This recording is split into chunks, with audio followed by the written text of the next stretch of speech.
Greetings, dear listener. You're listening to the Jaunty Mantis podcast. This is Jesse, This is Maddie. and we are presenting to you today a special bonus episode. True Why? story. Yeah, why do we do these? Well, the Jaunty Mantis is released in seasons, 12 episodes per. And the reason for that is so we have time to take a breather, get extra recordings done, make sure we don't fall behind. So if you're listening to this, that means that we're in between seasons. We made it. So we'll be back soon. And until then, enjoy this episode, this bonus episode. It's not necessarily about role playing game topics, but it is very nerd adjacent. And we hope you enjoy it. Yep.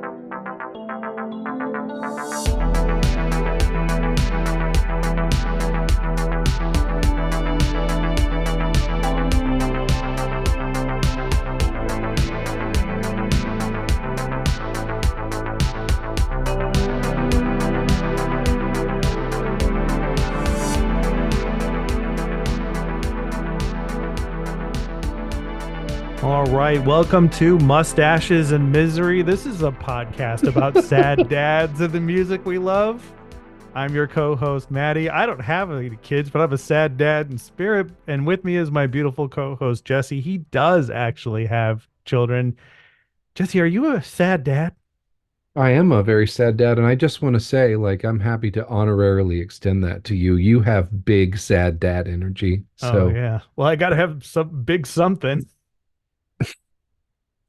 Sorry, that's just, trying to be a sad dad. No, this is actually a tabletop role-playing game podcast where we ask creative questions for curious gamers.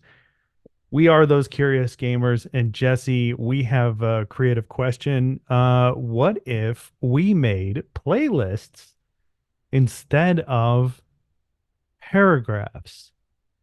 What the fuck does that mean? oh, well, I think that comes from this thing that we all did for shits and giggles in one of our campaigns. Shit, is this the truth telling part of the introduction? Well, you know me, I'm an old truth teller from back in the day, That's right. and I'm about to drop some knowledge on I don't even know where that's going. It's Yeah. Work that sad dad magic. oh God, everything ends. My children will grow up and become disinterested in me. I really want to listen to the National. Okay, so um we made playlists Yeah. for our characters on Spotify. Why did we do this? Because it was fun. I mean, Yeah, but what was the inspiration behind it? Oh, that's right. There was an informal challenge. So we were playing riffs. So Jesse is running a riffs game and it's fucking awesome. And every one of the characters is brilliant uh in this game. And my character has kind of become you know, he's very special. So he's a juicer who's obsessed with 80s ninja action movies that he has like on a video device. His name is Panthro Seabass Dudikoff. And he is you know, over the course of game, one of the other players in our group was like, what kind of music would Panthro listen to? And I said, challenge accepted. And then and boy proceeded was it. and then proceeded to make a 3 hour long playlist of basically like not super mainstream 80s hair metal, but basically 80s hair metal.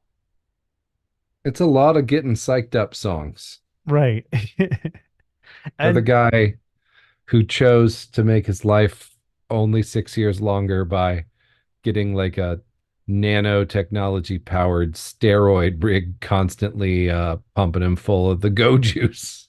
yeah, and the experience taught me two things making this playlist. One, a lot of mainstream 80s hair metal is really creepy and questionable. And I didn't feel comfortable putting it in the playlist because a lot of it's of like, She's just a girl in a schoolgirl outfit and I'm on the prowl. It's got that kind of like weird, creepy vibe to it, like the cherry pie fucking shit. You know what I mean? Like where you're just like, well, why did people find this entertaining? Like this is disgusting. Yeah, well, okay, this goes back. I had we played a Savage Species game once, and I will not explain to you again what ECL means, okay? True. That is my Okay. secret knowledge. I'm just going to be the one person who knows how to make it work, and Yeah. we're good. But I played a Vrock, Hmm. and so whenever we'd get in a fight, I would just yell out, "Here I am, Vrock you like a hurricane," Yeah. which is scorpions, right? I don't know. Rock You Like a Hurricane is Scorpions. So I actually listened some years later, I listened to that song, and the other parts of that song, other than that, I'm like, oh my, that is rather spicy and maybe non-consensual. So we are just gonna, yeah, Yeah. yeah. But That then you get the other spec into that spectrum, by the way, which is Stan Bush, which is all just like usually hmm pretty reasonably wholesome songs that it's just like, dude, just go to therapy. Just go to therapy, 80s dudes, Yeah. instead of like power lifting while smoking and, in the midriff showing sleeveless sweatshirt.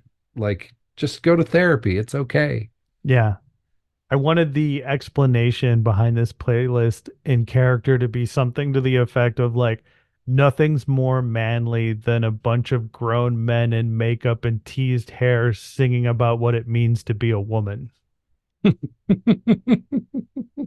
which they clearly have no concept of. But it was really Yes. popular music at a time. Anyway, that's the first thing I learned, that 80s hair metal is creepy. The Hmm. second thing I learned was this was a lot more fun than writing a multi-paragraph backstory for my character that tried to force my friends to read it. And it was Yeah. a lot more And I just effective too. So as you did that, I'm curious, just as a thought experiment, did you find yourself identifying an element to the character of Panther Sebastoudicoff that is creepy that you hadn't originally planned on doing? Yeah. Yeah. It made me kind of have to reconcile that there are undesirable parts of his personality. I mean, he is a juicer. Like Yeah. this is somebody who decided to like voluntarily take on technology that's pumping drugs into him like constantly, you know. It kind of like creates a creative challenge around playing a good person because that's one of the things that you stipulated to us is like we are characters who want to do the right thing. We're not like destructive murder hobos. We're not, you know, agents of chaos. We want to do good in the world. And it has been a fun like role playing challenge to make that work for him because he's an asshole, but he's not like your typical asshole. Like I tried to like narrow it in that like so our benefactor, so to speak, or our mentor is Sir Michael Coors or Michael Cross. I'm getting these two confused. Yeah, Sir Michael Cross. Okay, he's a Cyber Knight. cyber knight. He's a cyber knight. So Michael Cross is kind of our mentor, and the characters have gone on their separate way for a couple of years, and then they've come back to town. And Michael Cross has like recruited them to help. And I have decided that my character has some sort of weird bone to pick with his mentor that is like has been bubbling beneath the surface and is something he's not ready to talk about. So that's how I've tried to direct his asshole like nature. The cool thing that happened is that the other player characters use the fact that he's a juicer and that's not who he used to be. Because I communicated that this guy was like, think of like Steve Rogers before he gets the super soldier serum, except that he was like not a nice guy. Like he was a very wimpy, picked on, juvenilely minded person who then used this drug technology to become a real man, so to speak. But at the end of the day, like he doesn't stand for uh uh hurting the innocent, or children or pets or animals. Like in all the right ways, he is a good person. Like he doesn't, openly disrespect women. You know what I mean? Like he's an open-minded person He's in just kind of general. unpleasant. He's just kind of unpleasant to be around. That's a great way to put it. Yeah. One of the things I decided is because I didn't know what it was, but it also works, is that for right now, current state, Sir Michael Cross, even if you could talk about it, couldn't satisfy that emotional need from you because he has Yes. no idea what he did to you. Like Yes. he's literally like, I what one of the things I like to conceptualize about Panthro Seabass Dudikoff, you have to say the full name every time, by the way. Yes. You Yes, you mention do. him, is like the whole thing that came up with like, oh yeah, little Petey Dickless, like look at him. That's like, and then you just leaned into that was me. I had no idea that that was going, and you just jumped on it. And so now I envision Panthro Seabass Dudikoff, a guy so traumatized by the bullies in this like piddly little wilderness village that Hmm. he went off and like decided, yeah, 6 more years is about all I got in me, so I can be strong and fast. He literally, they made him do that. And then he came back because he made this agreement with the mentor who he's pissed at. And so now this guy who's like biocomp computer floods him with battle stim every time he feels the slightest bit threatened or aggression is constantly surrounded by his high school bullies Yeah. Yep. who probably constantly make him feel threatened. And therefore the chemical loop goes. And it's Hmm. just like, oh, it's just so sweet to see it so expertly played Yeah. Thank you. in the hands of Maddie. So Yeah. then Yeah. we're going to talk about our characters because this exercise, yes, I would suggest next time you're creating a character, make a playlist for them on Spotify or Apple Music. Yeah. Like before you sit down and write their backstory and their past and where they come from and their people, like, or if you just have an outline, fill it in with a playlist. Like, have you noticed the way I play Harrow now after Hmm. making that playlist? Yes. Like, he's a way more interesting character. Yes. Like, I had all the notes, but listening to the music of this, my whole design thing when I made Harrow's character was like, it's his story. Like Hmm. there is a track order uh Yes. that tells the story of Harrow. That made Uh sense. That makes sense. I got that impression as I was listening to it. Explain Harrow for the audience. so I wanted to play a Warforged warlock who wore a red cloak because I saw this cool looking art in Idle Champions of the Forgotten Realms. I don't know if I've ever revealed that to you, that I was cribbing off a picture from an Idle game based loosely Wonderful. on D&D. Wonderful. And I was like, that's cool. And I wanted to do it in this campaign we were starting because that's what I was doing, and I had to persuade the GM to let me play a Warforged because he was like, "No, it's Forgotten Realms," and he's old school Forgotten Realms, and I'm just like, "Yeah, well, my thing is, it's not like the Warforged are a race of people in your Forgotten Realms. Harrow is a one-off. He was made by a wizard in Kalimshan, powered by the fossilized heart of a devil." To be an automaton, and that's why he's got the far traveler background because he is not from around these parts. And he escaped because he didn't like his life of servitude or slavery. And this wizard who made him, by the way, GM, not only do I have a warlock pact with whatever is the thing that the heart once belonged to, this crazy wizard is haunting me because I'm incredibly valuable to him, and he considers me his property. So Hmm. I'm very far away from that place. But it's out there, GM. I'm telling you, it's out there. Yeah. And the character is really, really cool. Um, and I've been a fan of him. This D&D game has it's taken a break. We played it in installments. We're back to it now. Um, I've always loved Harrow as a character. I love the way that he interacts with everybody and tries to make sense of his environment and reality and get accustomed. In our last game, Jesse was role playing Harrow, trying to understand what a chamber pot was because there was one in his room at the inn, and I thought it was hilarious and kind of endearing. And so I could say this about everybody's character in this game, that like I love and appreciate them. Cool concept, well executed, lots of laughs. But it wasn't until everybody started making playlists that I was like, oh shit, I understand your character better now. Like Jacob's Best, and we're going back and forth between two different games, but our friend Patrick has made this character named Jacob's Best, who is a burner or burster, like a pyromancer essentially in Rifts. And like the nuance of this playlist is so like interesting that it like I kind of looked at Jacob's Best as like a just like an eternal roadie who's always on fire, right? Like I just a real scumbag. You know what I mean? Not like in personality, just like in appearance. You know what I mean? Who's just used to setting things on fire.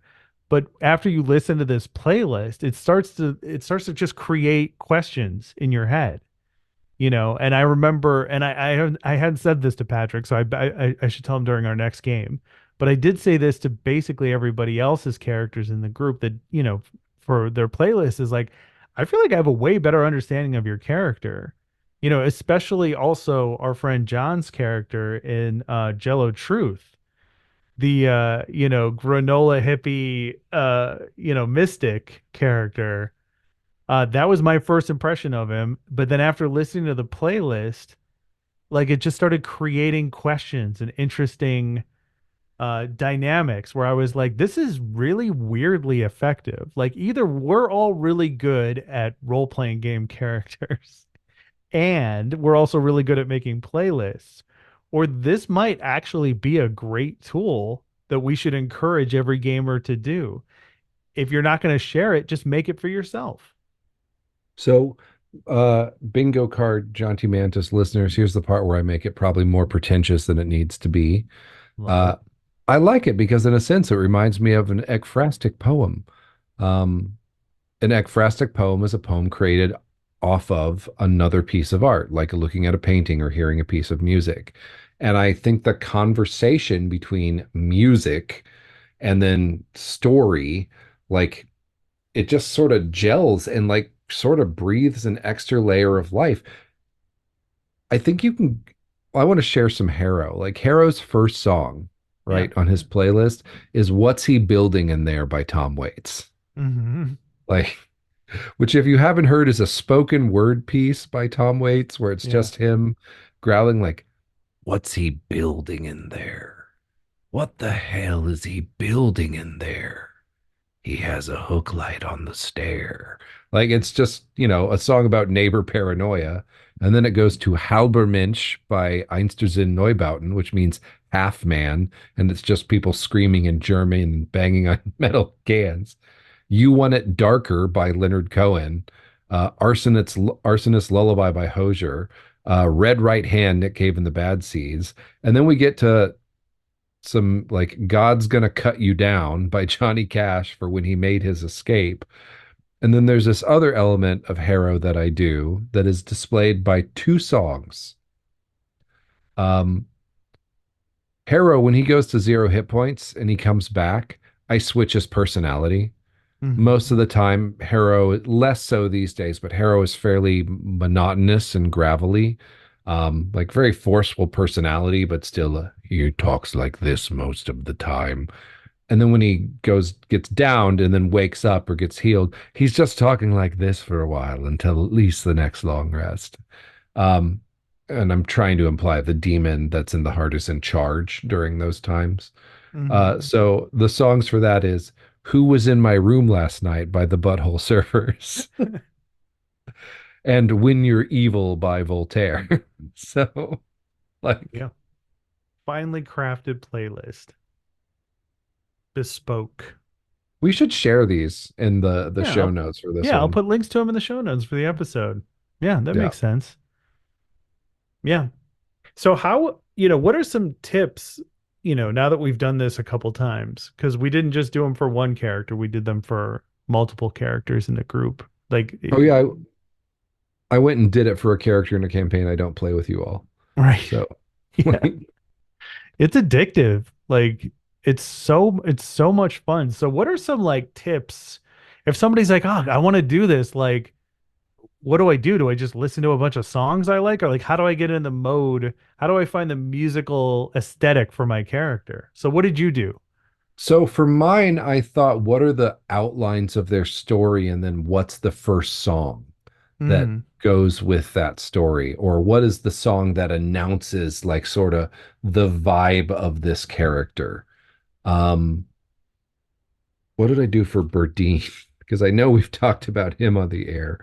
Uh, the first track on my Berdine Yeah, the first track in my Berdine playlist is Look at This Face, Oh My God, They're Gorgeous by Handsome Boy Modeling School, Hell yeah. which has because Berdine thinks he's a lot more handsome than he actually is. Like he has a very well inflated sense of his ego. So I was just like, well, that song. It's also kind of a joke song because it's quoting Chris Elliott's Get a Life. That's what it's Right. sampling. Hmm. And I was like, oh, that's just perfect because it's like this person, yeah, it just worked on so many levels. And then I just went from there. So the Berdine one starts as kind of a vibe, and then I was like, well, what's something that hits the story beats? So I think you could go as simple as like, what's this dude's fight song? Like, Hmm. and then go from there, like what else is music that kind of gives this vibe? Or you could try and be like, what's their ring entrance song? Hmm. Or like Berdine comes into the ring to look at this face. Oh my God, they're gorgeous by Handsome Boy Modeling School. Hmm. Um, or yeah, what's the first beat of their story? But I mean, just pick a starting point. And I found it really intuitive once I picked a starting point. Explain that. Like just the next song suggested, and then I'd get an idea as I was thinking more and more about this character. Um, and it just, yeah, it just kind of jumped out. Uh, and I looking through this, I just like I love the things I thought were Berdine's vibe. Going Out West, another Tom Waits. That's the one where the chorus is I know karate voodoo too. I look good without a shirt. Like, Yeah, yeah. yeah. For me, I started with the idea of the scared little boy in Panthro Seabass Dudikoff that caused him to become the juicer. And I was like, what, like, how can like, how can I turn that into a playlist? Like, what does he think is cool? Like, cause with, with, with Panthro Seabass Dudikoff, I can't make a playlist that's like super badass. It has to be kind of bad.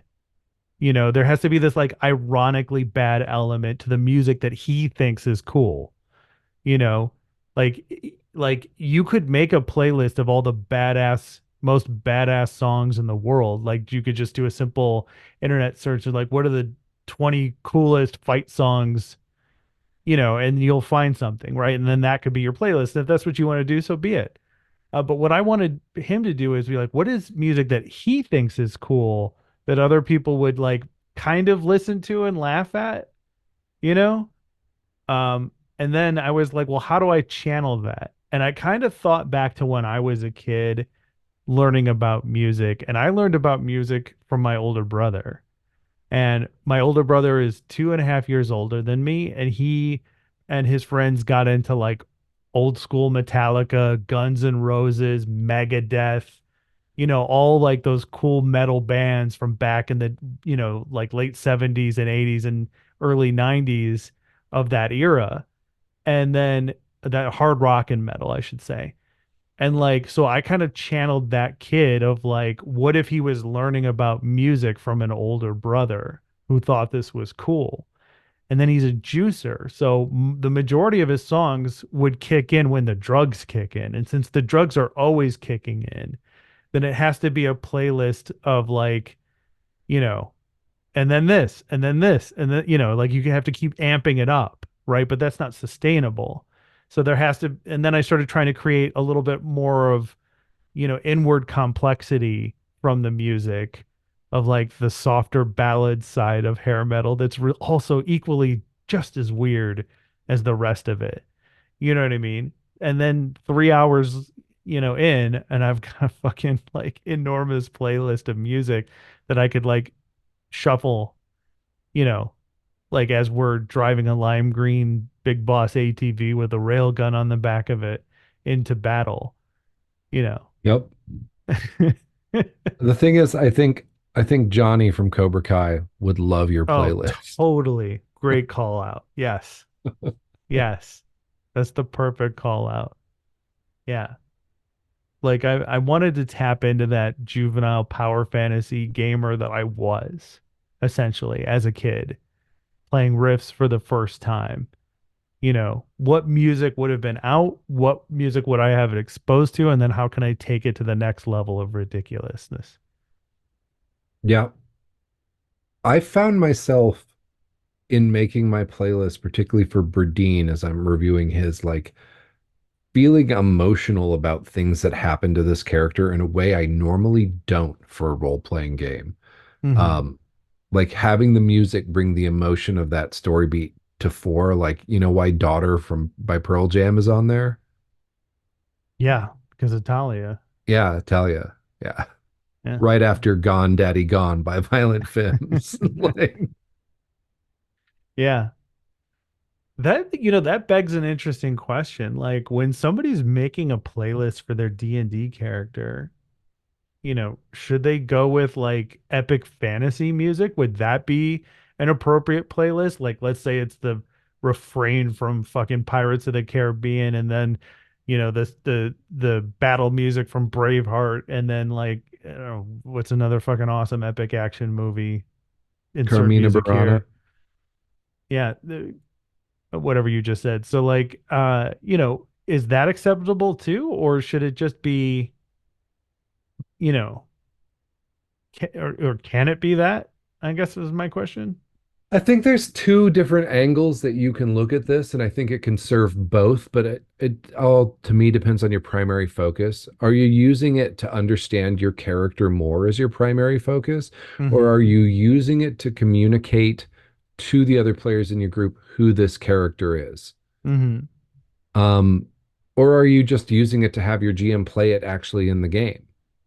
I mean, Yeah, to me, that's the one where you want to go with the wordless fantasy stuff that is just like sound and not distracting. I should make one of those for Harrow. It would be terrifying and unlistenable, but um yeah, I don't think there's a whole lot of rules. If it speaks to you, yeah, throw hmm it on your list. I mean, I have Yo Ho, A Pirate's Life for Me from Pirates of the Caribbean, like because we yeah, all became pirates for a while. Like it's a story beat. for sure. I, excuse me, I once created a playlist to listen to. For a brief time in World of Warcraft, I had a Kultiran warrior who I was tanking with, and Kultirans are like a sailor-based culture in World of Warcraft. They're humans, and I created a playlist that I think I it was like a specifically for when I was tanking, and it was supposed to be like jigs and sailor music and like what were they, sea shanties, or what are they called? Yeah, sea shanties. Yeah, so it was supposed to be stuff like that, but it was supposed to have like a hot, like an active pace to it to listen to while tanking. And I started listening to it the other day, and I was like, I feel like this would almost make a good playlist for my character in the game, Berdine's friend and adventuring companion, Thaddeuk. I was like, this might be weirdly appropriate, but I don't know if like, obviously there's nothing against the rules. If you and your friends want to make fantasy movie soundtrack playlists, like whatever you want to do is the right answer, right? But it didn't hit the same notes that we were doing with our other playlists. Like our other playlists just seemed to be more accurate. And that's why I bring that question up. Yeah, I wonder if you could actually even go the other way and like have a playlist you made and then make a character from that playlist. Oh, interesting. Because I was just thinking like another like your Valheim playlist Hmm. like is the shit. Like that is so good to listen to while playing that game. And I'm like, what's the character you make from that? Um, Yeah. I have two Valheim playlists. One is a band called, I think, oh God, let me look it up. I don't want to fuck this up. I think it's called Dan something. Let me look. Dan Savage, No, Dan it's like Carlin, no again. Dance with the Dead. So I have one playlist called Valheim the Meadows that I created just for the Meadows area of that game. And then where does the other one? The one that you're referencing is called The Maddie, Air is Salt, The Sky is Ice, The Work is Blood. That's the name of the playlist. And well, here's what's funny. The name of the band is Danheim. Donheim. So okay, Donheim for Valheim. yeah, Very appropriate. So what you're saying is I should take that playlist and make a character from it. it might be an interesting experiment. Yes, that makes sense. All right. Do we have anything else about playlists instead of paragraphs for character backstory? I will just say that I'd suggest trying it. Think about your approach. What are you trying to do with your playlist when you pick your first song? Are you just trying to get the mood of the person? Are you trying to tell a story? Um, and I've just found it really more rewarding than ever writing down any multi-page backstory, uh, because Hmm. it's feelings from music. And we'll Yeah. post these up on the show notes. And Yeah. now I'm like, okay, you know the saddest album in the world I've been talking about? Which one is that? A Crow Looked at Me by Mount Eerie. Oh, no, I've never heard of it. Oh, okay. I threw it on to the Time to Cry It Out playlist, Ah, excuse me. or Ah. the first track. Um, I'm like, could I make a character from that out? No, no, it's too sad, but I kind of want to try anyway. So, Yeah. yeah. Yeah, I would say definitely try to have as much fun with it as you possibly can. Don't take it too seriously. Remember that a big part of role playing games is rolling dice, drinking beers, and having goof 'em ups with your friends. So, like, embrace that. If that's your group, unless you play in like a serious fucking story group, which is like, hey, can you get in touch with me? I want to do that. Because I haven't had many opportunities to play that. I don't, so, unless you're playing that super serious story game, remember to have fun with your playlist. But I think you could do this too. I know we're trying to waltz our way out of this episode, but I think this works for whether you're playing a fantasy game, a serious game. Like, I think when I finally pull that 600 page 20th anniversary edition Wraith book off my shelf, and I'm like, all right, y'all, we're going to play this game. We're doing character creation, and then you need to make a playlist for this ghost you're playing. Mm-hmm. Like, that's going to be a requirement. Um, Nice. Yeah. Yeah, I know. Yeah, we are trying to end this episode, but like, what do you have to say for GMs who want to pose this to their players? So, like, could you use this as an essential part of character creation for your game? You know, like just like, hey, make a playlist for your character and 3 to 5 songs minimum, but go nuts if you want. Send me the link by Friday, you know, yeah, because I I think that know would I be would awesome. recommend doing that as part of a setting up a new campaign. Yeah, for sure. And I would say, like, maybe even like if you have a major NPC that you know is going to come back again and again, like do a 3 song playlist for them. Yeah. And know that you can change it at any time. Yeah, it's not Mm, set in stone. Yeah. Because I think that kind of defeats the purpose. We kind of figure out our characters as we go anyway, just like ourselves. All right. Well, Jesse, until next time, how can do we want to invite our listeners to send us playlists? And if so, what's the best way to do that? Probably over social media. Yeah, tweet your playlist to us at Wanty Mantis because I spelled it wrong when I set it up. Yeah, Uh, Wanty Mantis at Twitter. Also, we are on Gmail at or email us at, why do I keep saying at? JauntyMantis at gmail.com is correct. how you can reach us. Yeah. Send And us your playlist, people, and don't keep it brief. All A right. buck a show is all we ask. Dan and Steve, And until next time, get out there and fucking create a badass playlist that you love. do Share it. it with your friends. You'll get your character better, and then you can play some fucking role-playing games or something. That's right. And until next time, this has been Mustaches and Misery, a podcast about sad dads and the music we love. Take care of yourself and each other.